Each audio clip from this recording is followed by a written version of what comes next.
حسب معمول میں ضرورت کی اشیاء دینے دارالمان آئی تو وہاں پر موجود عورتوں میں ایک شناسا سا چہرہ ابھرا۔ پہلے تو مجھے اپنی آنکھوں پر یقین ہی نہیں آیا، کیا یہ وہی لڑکی ہے؟ لیکن پھر میں نے اسے ایک گہری نظر ڈالی تو مجھے یقین ہو گیا، ہاں یہ وہی انجانا سا چہرہ ہے جو سالوں سے میرے دل میں بسا تھا۔ میں تیزی سے چلتی اس کے پاس گئی اور اس سے کہا کہ بیٹا تم یہاں۔ وہ مجھے دیکھ کر ایک دم چونک گئی اور بولی کہ آسیہ باجی آپ۔ اس کی بات ادھوری رہ گئی تھی، شاید وہ مجھے دیکھ کر حیران تھی۔ میں نے اسے کہا ہاں بیٹا، لیکن تم یہاں کیسے؟ میرے اس سوال پر وہ رونے لگی۔ میں نے اس کو گلے سے لگایا تاکہ اس کو تھوڑی تسلی ہو، کیونکہ مجھے وہ بہت زیادہ دکھی لگ رہی تھی۔ مجھے اس کی حالت دیکھ کر اور تشویش ہونے لگی اور میں نے اسے پوچھا کہ آخر تم یہاں کیسے آئی؟ اس کی موٹی موٹی خوبصورت آنکھوں سے آنسو بہنے لگے تھے۔ اس کی معصومیت نے میرا دل مو لیا تھا۔ وہ سراپا نور تھی یا سراپا حسن، میں اس کے حسن کو کوئی نام نہیں دے پا رہی تھی۔ وہ 14 سال کی ایک حسین سی گڑیا تھی۔ وہ معصومیت سے میری جانب دیکھتے ہوئے بولی کہ آسیہ باجی میں آپ کو کیا بتاؤں، آپ تو جانتی ہیں میں نے شروع سے ایک یتیموں والی زندگی گزاری ہے۔ میرے ابا کی موت کے بعد میرے چاچا ہمیں اپنے گھر لے آئے تھے، لیکن چاچا کا رویہ ہمارے ساتھ بالکل بھی ٹھیک نہیں تھا۔ چند سال ہی گزرے تھے کہ اماں بھی چل بسی۔ میں اس گھر میں بالکل تنہا ہو گئی تھی۔ ہر شخص کا چہرہ مجھے اجنبی لگنے لگا تھا۔ اس گھر میں کوئی میرا اپنا نہیں تھا، بس ایک میری چاچی تھی جو میرا خیال کرتی تھی اور مجھے بیٹیوں کی طرح ہی سمجھتی تھی۔ ایک رات ہمارے گھر میں ایک تقریب چل رہی تھی۔ میں اپنے کمرے میں بیٹھی پڑھ رہی تھی کہ اچانک بجلی چلی گئی۔ اماں کی موت کے بعد مجھے اندھیرے سے بہت ڈر لگتا تھا۔ بجلی جاتے ہی میرا دل لرزنے لگا۔ میں کمرے سے نکل کر بھاگی۔ جیسے ہی میں ہال میں پہنچی تو وہاں میری ایک ٹکر کسی انسان سے ہوئی اور اسی لمحے بجلی بھی آ گئی۔ اس شخص نے میرا چہرہ دیکھ لیا تھا، میں نے بھی اسے ایک نظر دیکھا تھا۔ وہ ایک 60-70 سال کا بوڑھا تھا۔ میں اسے دیکھتے ہی الٹے قدموں دوڑی۔ میں وہاں سے لوٹ تو آئی تھی، لیکن میں نہیں جانتی تھی کہ اس کے نتیجے میں میری پوری زندگی بدل کر رہ جائے گی۔ اور اگلے ہی روز جب میں چاچا کو چائے دینے گئی تو انہوں نے مجھے ایک ایسی بات کہی کہ میری روح تڑپ کر رہ گئی۔ چاچا نے مجھ پر یہ حکم صادر فرمایا کہ اگلے ہفتے تمہیں مسٹر شیرازی کے ساتھ نکاح ہے۔ یہ سنتے ہی میرے ہاتھ سے چائے کا کپ فرش پر گر گیا۔ چاچا نے میرا رد عمل دیکھ کر میری جانب آگ برساتی نظروں سے دیکھا کہ میرا پورا جسم خوف سے لرزنے لگ گیا۔ میں وہاں سے الٹے قدموں دوڑتی ہوئی اپنے کمرے میں جا چھپی۔ میں جانتی تھی چاچا مجھے اپنے کاروباری ڈیل کے لیے استعمال کرنا چاہ رہے ہیں۔ وہ یہی تو کرتے تھے ہمیشہ، ہر جگہ میری ہی زندگی کو عذاب میں جھونک دیا جاتا تھا۔ میں بے بسی کی انتہا پر پہنچ چکی تھی۔ میری آنکھوں سے آنسو نہیں رک رہے تھے، دل کسی گہری سمندر کی لہروں کی طرح بے باک ہو کر تڑپ رہا تھا۔ مجھے تو ابھی بہت پڑھنا تھا، لیکن یہ لوگ میرے ساتھ کیا ظلم کرنے جا رہے تھے۔ تھوڑی ہی دیر بعد چاچی کمرے میں داخل ہوئیں۔ وہ ایک انتہائی نیک دل خاتون تھی۔ انہوں نے اپنے ہاتھ میں کپڑوں کا ایک تھال اٹھا رکھا تھا۔ وہ میرے پاس آئیں اور بولیں کہ کل تیرا نکاح ہے، یہ جوڑا آیا ہے تمہارے نکاح کا۔ میں ان کے گلے سے لگ کر پھوٹ پھوٹ کر رونے لگی۔ میں نے کہا چاچی آپ تو یہ ظلم نہ کریں میرے ساتھ۔ چاچی کی آنکھ سے بھی خاموشی سے ایک آنسو گرا تھا جسے میں نے محسوس کر لیا تھا۔ وہ بھی چاچا کے ظلم سے ستائی ہوئی تھی۔ چاچی نے کہا بیٹا یہ لوگ بہت ظالم ہیں، یہاں تیری جیسی معصوم بچیوں کی کوئی جگہ نہیں۔ اگر تو نے یہ نکاح نہ کیا تو وہ مجھے بھی مار ڈالیں گے۔ چاچی کے ایک ایک لفظ میں سچائی تھی۔ میں ان کے آگے ہاتھ جوڑنے لگی کہ کسی طرح مجھے وہاں سے نکال دیں۔ میں امید بھری نظروں سے چاچی کی جانب دیکھ رہی تھی۔ تب انہوں نے کہا کہ بیٹا ایک راستہ ہے، اور پھر میں خاموشی سے ان کا منہ تکتی رہی۔ میں جانتی تھی وہی مجھے اس جنگل سے نکالیں گی۔ شام کو جیسے ہی سب اپنے اپنے کاموں میں مصروف ہو گئے، چاچی میرے کمرے میں آئیں اور مجھے ایک برقع اڑا دیا اور کچھ پیسے بھی دیے، اور ساتھ ہی مجھے لے کر گھر کے پچھلے برآمدے میں آئیں جہاں ایک خفیہ دروازہ تھا اس گھر سے باہر نکلنے کا۔ چاچی نے مجھے کہا کہ میں نہیں جانتی کہ میں ٹھیک کر رہی ہوں یا نہیں، لیکن میں تمہیں اس ظلم کا شکار بھی نہیں ہونے دوں گی۔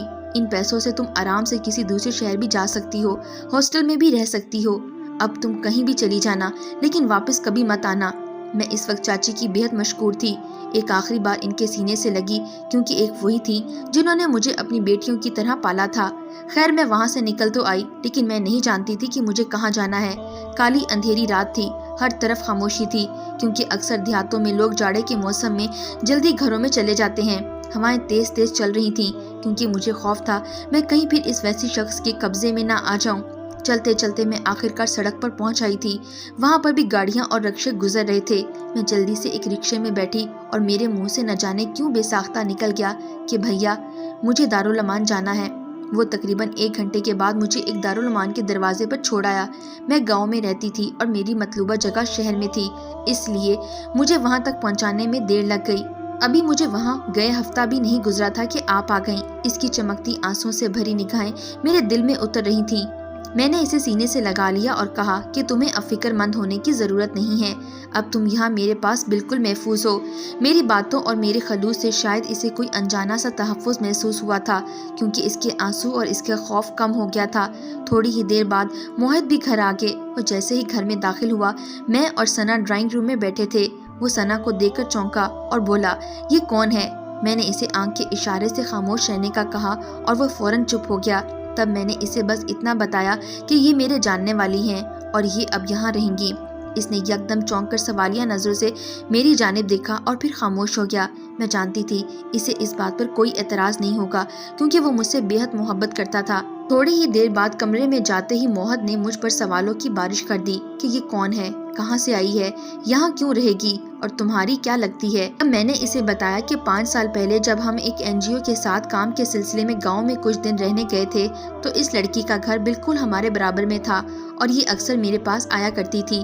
تب سے مجھے یہ بہت پیاری لگتی تھی اور اب یہ ہمارے ساتھ رہے گی۔ میں نے ثنا کی ساری مشکلات کے بارے میں موہت کو بتا دیا۔ وہ ایک دم غصے میں بولا، یہ تم کیا کر دیا ہے؟ اگر اس کے گھر والے یہاں تک آ گئے اور وہ تمہیں اور مجھے جان سے مار ڈالیں گے۔ میں نے اسے سمجھایا کہ یہ شہر ہے اور ہم اتنے بھی گئے گزرے نہیں کہ وہ اس طرح اس بچی پر ظلم کریں گے اور ہم ہاتھ پر ہاتھ دھرے بیٹھے رہیں گے۔ لیکن موہت کسی طور پر بھی بات ماننے کو تیار نہیں تھا۔ وہ کہہ رہا تھا کہ کل کو کوئی اونچ نیچ ہو گئی تو سب سے زیادہ نقصان ہم دونوں کو ہوگا۔ میں نے اسے سمجھایا یہ ہمارے پاس محفوظ ہے، کسی کو کوئی شک نہیں ہوگا، انسانیت کے ناطے ہی صحیح اسے گھر میں رہنے کی اجازت دے دو۔ میری یہ بات سن کر وہ خاموش ہو گیا اور مجھے بھی ذرا تسلی ہو گئی تھی، کیونکہ میں نہیں جانتی تھی کہ یہ مجھے نیکی کتنی بھاری پڑ سکتی ہے۔ خیر دن گزرتے چلے جا رہے تھے۔ آہستہ آہستہ ثنا میرے گھر میں تحفظ محسوس کرنے لگی تھی، لیکن وہ زیادہ بولتی نہیں تھی، اکثر ہی خاموش رہتی تھی اور اس کی یہ خاموشی اس کی معصومیت کو 4 چاند لگا دیتی تھی۔ اس کی آنکھیں بہت چمکدار تھیں، جن میں اس کے بہترین مستقبل کی جھلک نمایاں ہوتی تھی۔ وہ اب 15 سال کی ہونے والی تھی۔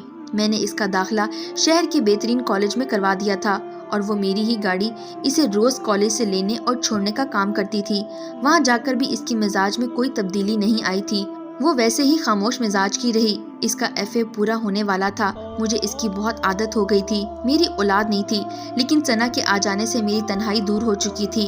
ہم سب ماضی کو بھلا کر بہترین زندگی گزار رہے تھے کہ اچانک ایک روز گھر کی گھنٹی بجی، لیکن گھنٹی بجانے والا نہ جانے کیا جلدی تھی کہ اس نے بیل پر 1 سیکنڈ کے لیے بھی ہاتھ نہیں اٹھایا۔ ہم سب تیزی سے کمروں کے باہر آ گئے۔ اللہ خیر کرے کون آ گیا ہے۔ جیسے ہی ہم باہر آئے، ایک بڑی بڑی داڑھی اور لمبے بالوں کے ساتھ تاؤ دیتی مونچھوں والا شخص اپنے ساتھ 4 سے 5 آدمی لے کر گھر میں داخل ہو چکا تھا۔ اسے دیکھتے ہی ثنا میری اوٹ میں چھپ گئی۔ اسی وقت مجھے سمجھ میں آ گئی کہ آج کوئی قیامت ٹوٹنے والی ہے۔ وہ شخص کہہ رہا تھا کہ آخر کب تک تم ہماری بچی کو اپنے پاس رکھو گی؟ ایک نہ ایک دن اسے ہم نے لے ہی جانا تھا اور وہ دن آج آ گیا ہے۔ ہمارے سامنے کھڑا شخص کوئی اور نہیں بلکہ بختیار شاہ تھا، وہی بختیار شاہ جس نے ثنا کو گھر سے بھاگنے پر مجبور کر دیا تھا۔ موہت بھی میرے پہلو میں حیران و پریشان کھڑا تھا۔ میری تو جان حلق کو آ گئی تھی۔ مجھے کچھ سمجھ نہیں آ رہا تھا کہ کیا کروں، لیکن میں اتنی آسانی سے ثنا کو اس وحشی کے حوالے نہیں کر سکتی تھی۔ وہ بیچاری معصوم سی بچی محض میرے تحفظ کے سہارے کھڑی تھی۔ وہ شخص آگے بڑھ رہا تھا۔ اس نے بے رحمی سے ثنا کا ہاتھ پکڑنے کے لیے جیسے ہی ہاتھ آگے بڑھایا، میرے منہ سے بے ساختہ نکل گیا، یہ موہت کی بیوی ہے۔ اس شخص کا بڑھتا ہاتھ وہیں رک گیا اور موہت نے ایک دم میری جانب سوالیہ نظروں سے دیکھا۔ ثنا کی ڈرتی کپکپاہٹ بھی سناٹے میں تبدیل ہو گئی تھی۔ بختیار شاہ نے کہا، اے عورت، تو کیا بکواس کر رہی ہے؟ میں نے ہمت جٹا کر کہا، میں بکواس نہیں کر رہی، یہی سچ ہے، یہ میرے شوہر کی منقوہ ہے۔ تب وہ شخص زور زور سے ہنسنے لگا۔ اس کی ہنسی میں ایک عجیب سی وحشت تھی۔ ہماری جانب شعلہ بھری نظروں سے دیکھتے ہوئے وہ ایک دم چھٹکارا، نکاح ہوا ہے تو نکاح نامہ کہاں ہے؟ اس وقت مجھے شدت سے احساس ہوا کہ میں نے کتنی بڑی غلطی کر دی ہے یہ جھوٹ بول کر۔ خیر میں نے ایک ٹھنڈی سانس لی اور کہا کہ نکاح نامہ رجسٹرار کے پاس ہے، ابھی تک نہیں آیا۔ تب وہ شخص دوبارہ ہنسا تھا۔ اس کی بنی میرے کانوں میں زہر گھول رہی تھی۔ اس نے کہا، ٹھیک ہے، اگر ہم اس کے بڑے ہیں، ہمارے سامنے اس کا دوبارہ نکاح ہوگا، تبھی ہم اس کا نکاح مانیں گے، اس کی یہ بات کرنی تھی کہ میرے دل میں ایک زوردار چیخ کی آواز آئی۔ مجھے لگا کہ آج میں ایک یتیم بچی کو بچاتے بچاتے کہیں خود اس دنیا سے پردہ پوش نہ ہو جاؤں۔ دسمبر کے وسط میں بھی میرا جسم پسینے سے شرابور ہو گیا تھا اور موہت کی آنکھوں میں سوالات اب غصے میں بدلنے لگے تھے۔ میں دل ہی دل میں دعا کر رہی تھی کہ خدا کرے موہت کچھ الٹا سیدھا نہ بول دے، اور اللہ نے میری عزت بھی رکھ لی تھی۔ میں نے پیچھے مڑ کر ثنا کی جانب دیکھا تو وہ بیچاری تو ڈر سے کانپ رہی تھی اور اس کے آنسو متواتر اس کی صورت پر بہہ رہے تھے۔ میرے پاس اس وقت ثنا کو بچانے کا کوئی اور راستہ نہیں تھا۔ میں نے فوراً اس کے نکاح کے لیے حامی بھر لی۔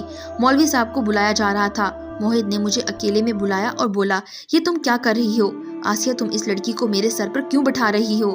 میں نے موہت کے آگے ہاتھ جوڑے اور اسے کہا، اللہ کے واسطے یہ نکاح کر لو، بس یہ معاملہ رفع دفع ہو جائے، پھر تم اسے طلاق دے دینا۔ میرے جڑے ہاتھوں کو دیکھ کر وہ رضامند ہو گیا۔ ثنا بیچاری تو سکتے میں تھی، اسے کچھ سمجھ نہیں آ رہا تھا کہ اس کے ساتھ کیا ہو رہا ہے۔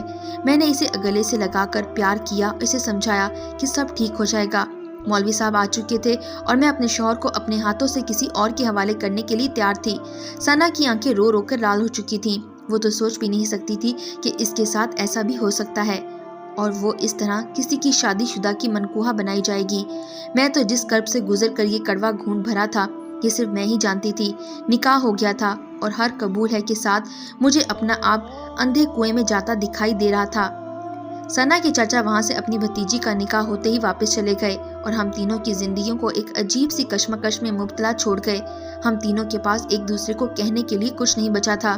کافی دیر خاموشی سے بیٹھنے کے بعد موہت اٹھ کر کمرے میں چلا گیا۔ میں ہمت کر کے ثنا کے پاس گئی اور اسے بھی پیار کیا تو وہ شاید مجھے اپنی تکلیف لفظوں میں بتا نہیں سکتی تھی اور میں خود بھی کچھ ایسی ہی کیفیت سے دوچار تھی، لیکن اس وقت مجھے مضبوط رہنا تھا۔ موہت اس شادی کے لیے راضی نہیں تھے۔ میں اسے سمجھاتی رہی کہ یہ محض فرضی نکاح ہے اور چند دنوں میں ہی وہ ثنا کو طلاق دے دے، لیکن وہ اب اور زیادہ خاموش ہو گیا۔ میرا ہر دن ان دونوں کو تسلی دیتے گزر جاتا۔ میں خود اپنی زندگی سے اکتانے لگی تھی۔ ہم پر بختیار شاہ کی کڑی نظر تھی۔ وہ دوبارہ گھر کے چکر لگا چکا تھا، اس لیے اتنی جلدی موہت ثنا کو طلاق بھی نہیں دے سکتا تھا۔